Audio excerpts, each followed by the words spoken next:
Hi guys, welcome back to my channel. My name is Niani, if you don't already know. But for those of you that have been sticking with me and been encouraging me to upload more, I just want to say thank you. With that being said, today I am going to be making a pizza. Very basic, I know, but I love a good homemade pizza, y'all. One thing I do want to quickly say before I get started, I personally recommend buying the different packages of the yeast that you can get, because I have this bad boy. It's a 4-ounce jar of it, so you have to measure it out. But a lot of the recipes have like weird measurements, so it says on the recipe 1 package, but obviously this is more than 1 package, or 0.25 ounces. And if you don't have like a scale to weigh it out on to make sure that it's the right amount, then basically like you gotta kind of wing it, and I'm gonna be winging it. So yeah, let's get into this dough, y'all. So the first step is to go ahead and dissolve the yeast and the sugar in a bowl with some warm water, and it's gonna have to sit for about 10 minutes and basically until it looks creamy. 0.25 ounces. I don't even know. I'm gonna just sprinkle some and hope for the best, y'all. This is gonna be a little bit it might not be accurate, but we'll see.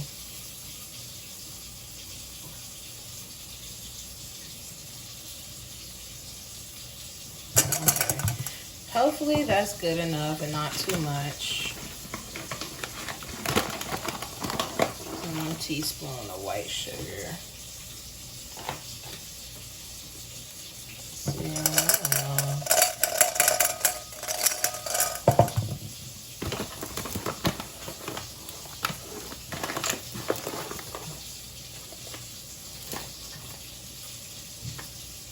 I did overfill my teaspoon a little bit because I'm eyeballing the yeast, so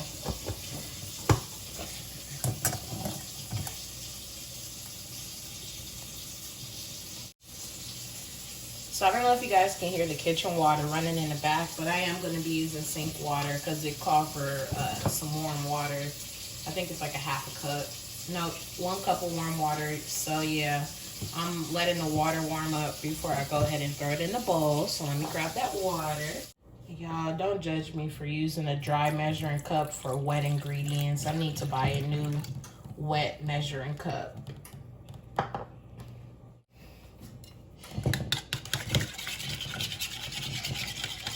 Give this a quick little stir.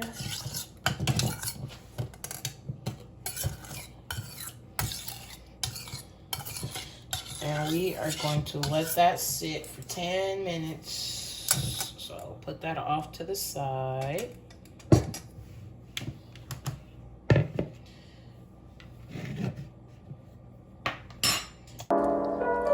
So here I am just using a measuring cup to scoop into my properly sized measuring cup, which is about a cup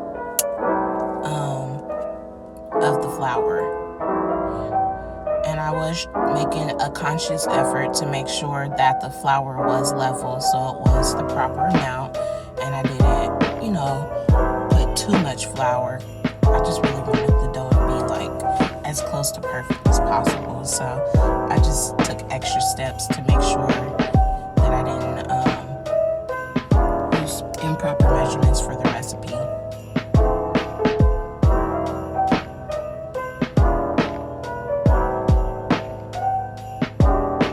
The recipe did call for 2.5 cups, and with this specific measuring cup, it 1/2 cup measurement is and where the 1 cup measurement is. So that's why I was kind of trying to move some of the flour around. Look, it's already kind of, you can tell it's dissolving. The recipe said let it stand for 10 minutes till it's about creamy. See, it's already working fast.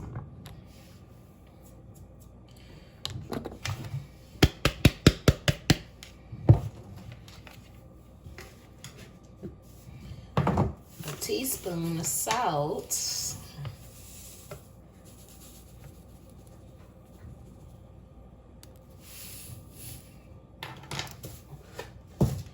I'm gonna mix that together.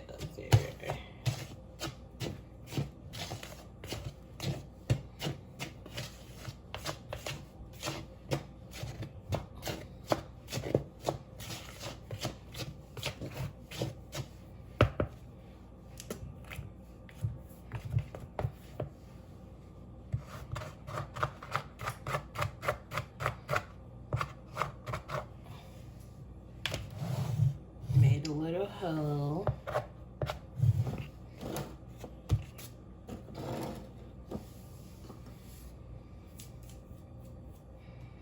I think it's 2 tablespoons. I don't have canola oil, so I will be using, I'm sorry, I don't have olive oil, so I'll be using canola oil. Yeah, so it's 2 tablespoons of olive oil, which I do prefer.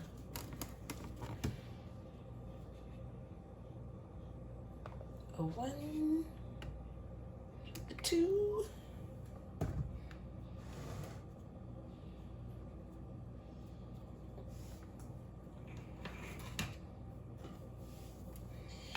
Don't mix it together. So after I put in that oil, I am just making sure that the oil is well mixed into the flour. I haven't added the yeast yet, but I do want to make sure that this is well mixed. And I do recommend using a rubber spatula versus using a whisk, just because with the whisk, it's just going to catch all of the chunks and it'll be hard to make sure it's mixed good. So I definitely suggest using a nice rubber spatula.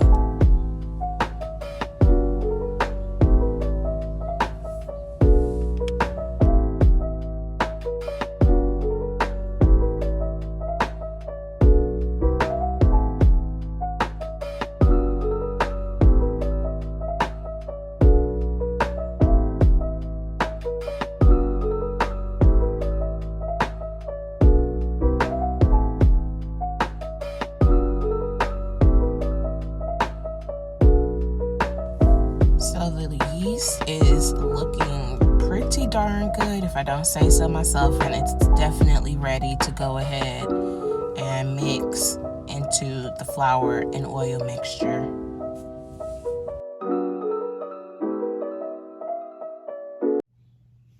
Alrighty guys, welcome back. So it's been a little bit more than 10 minutes, I'm not even gonna lie.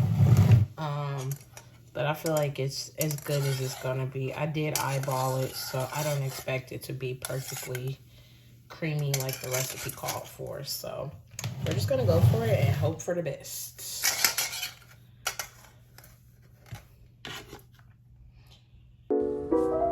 So I thought that I would come to y'all in this moment with the slow-mo, because I felt like this pour was definitely slow-mo worthy. So I want y'all to get in the comments and tell me what you think, slow-mo worthy or not. So now that we have all of our yeast added in, we're basically going to use our rubber spatula to make sure that the ingredients are well incorporated, and we just want to go ahead and give this a mix until it forms into a small ball of dough. And it really won't take long or take much mixing for that dough ball to form. So and I will say that your hands are probably going to get dirty, because I recommend you getting in there and using your hands after a while. But if not, the rubber spatula works well. I did let this go ahead and sit for 5 minutes with a damp cloth.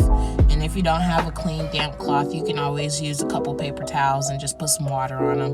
While your dough is resting, I do recommend you work on your floured surface so you can have somewhere to go ahead and roll that dough out when it is ready. You are going to need a rolling pin. If you don't have a rolling pin, you can always use a bottle of wine. Wrap it in some plastic wrap and it works just the same, because before I got my rolling pin, I had no problem using a bottle of wine that I would have and wrapping it in plastic wrap and rolling that dough out. So yeah, you don't really technically need a rolling pin, but you know, the same effect is achieved. While you are rolling your dough out, I do just want you to keep in mind like how thick you might want your crust to be, because that's gonna matter, you know, when it's baking. Here I am dividing the dough in half because I was planning on letting the kiddo make his own pizza and roll his dough out because he's old enough and he likes cooking, so you know, he didn't have any problem doing it. So yeah, I'm just, you know, trying to keep in mind how thick and how big I want my pizza to be. And when I make my own pizza, I want to have a medium to large size pizza personally. So I try to make sure I roll my crust out very well. And I'm never really worried about having like too thin of crust, because I like thin crust pizza and I also like thick crust pizza. So like either way, it doesn't bother me, but I do know that the crust is going to rise. So something to just keep in mind. I think that this pizza is now at the perfect size for me personally. So once you go ahead and make sure that the pizza is to the size of your liking, have your baking sheet ready so you can go ahead and transfer that and start working on dressing your pizza. So off to the side, you can see me greasing my sheet a little bit with some vegetable oil just to make sure that, like, you know, it's not all floury on the bottom. I'm trying to give this pizza a nice crust. And if you can appreciate good crust, then I don't even know why you're here watching this pizza video.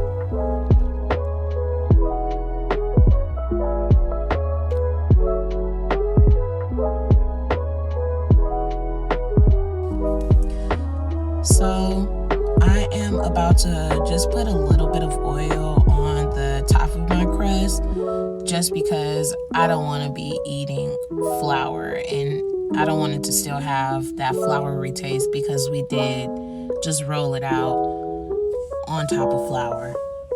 So like step number 1 for me.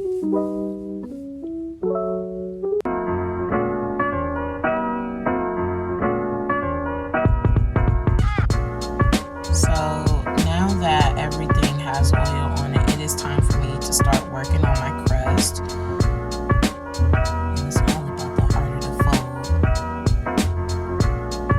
And I just want to say shout out to my nails, because they look so cute. I designed these nails myself.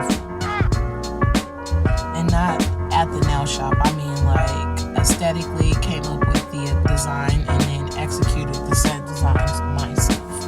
And I'm proud of myself for these pretty nails, because they was fine. I got a lot of compliments on them.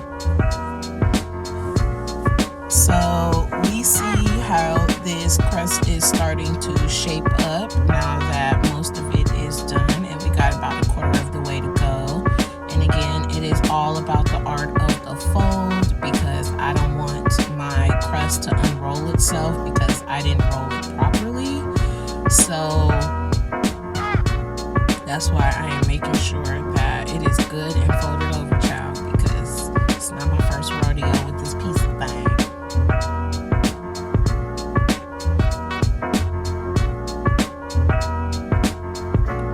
Pizza crust is probably one of my favorite parts of the pizza, so I always try to make sure that my crust is A1.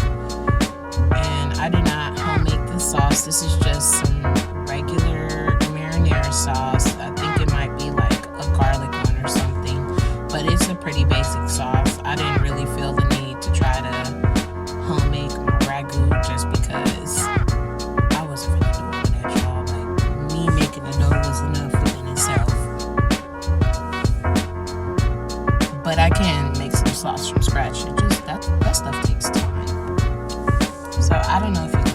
I did season my pizza ever so lightly.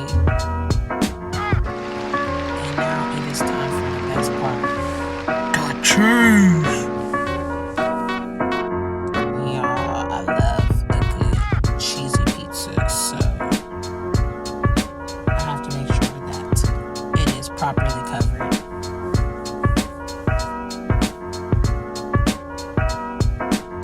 I love cheese pizza, but I love a good pepperoni pizza too.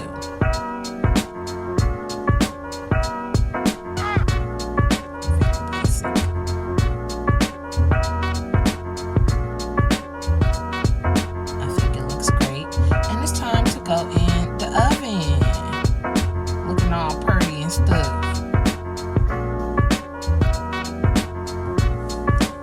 All right, we back, and y'all, oh, look at that thing, y'all! Look at that thing, y'all! Oh. But why are the edges so light skinned though? That's the only thing that I don't like. Oh, you can still see the flour, y'all. I do not like that. I don't want to eat floured crust. I want to eat regular crust, and I'm not here for that, so we got to fix that. So here I am with the egg, struggling to crack it, but it's cracked, child. Mix that thing up, because we about to brush this egg yolk right on the crust of this pizza to make sure that it gets nice and brown and crispy and beautiful. So here we are, painting the egg wash on the crust. And the pizza already looks great. I just wish that I did this step before I put the pizza in the oven as opposed to after. Because if I did this beforehand, then I wouldn't have to go back and take the extra step. And I also wouldn't have to go back and run the risk of burning my cheese up, because I like the cheese the way it is, but the fact that this has to go back in the oven because I'm not about to eat flour crust kind of overcooked the cheese a little bit, but it was still slapping though. It was still slapping, so please do not get it twisted. I just wish that, I was thinking smarter. And you see this crust came out looking beautiful, and the pizza still looks great. The cheese is a little bit darker, but outside of that, it still looks fantastic. I love how beautiful and brown that egg wash made the crust, and yeah, this thing is lit, y'all. Thank you for watching, and come back next time, y'all.